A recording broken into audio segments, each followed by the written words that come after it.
À Sorcy, la crue est là, mais la crue de la Meuse s'en va petit à petit, comme dans toute la région.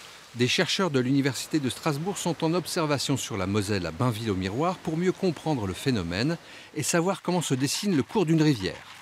Reportage. C'est un appareil qui a l'apparence d'un petit canot pneumatique. En réalité, c'est une petite merveille technologique. Cet appareil permet d'échographier le fond de la Moselle. Avec un débit de 350 mètres cubes par seconde, la rivière est dans tous ses états.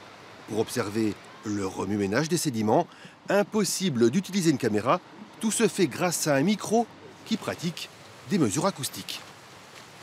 Le transport sédimentaire, c'est ce qui est à l'origine des formes des rivières. Voilà, quelle est la puissance de la rivière à éroder ses berges, à transporter des matériaux, à modifier ses formes.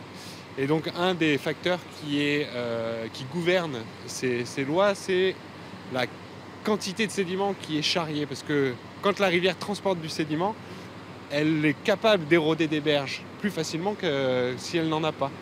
L'autre méthode pour pratiquer des mesures, c'est de ramasser régulièrement les sédiments.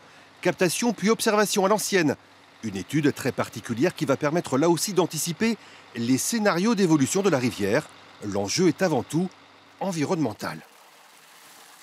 Plus une rivière comme la Moselle dans ce tronçon fonctionne de façon naturelle sur un plan géomorphologique, plus sa capacité d'auto-épuration de l'eau est élevée. Dans la rivière elle-même, mais aussi dans sa nappe phréatique souterraine d'accompagnement. Sur cette partie de la Moselle sauvage, des capteurs vont prochainement être installés pour observer en temps réel le mouvement des sédiments. Les études sont programmées sur 4 ans.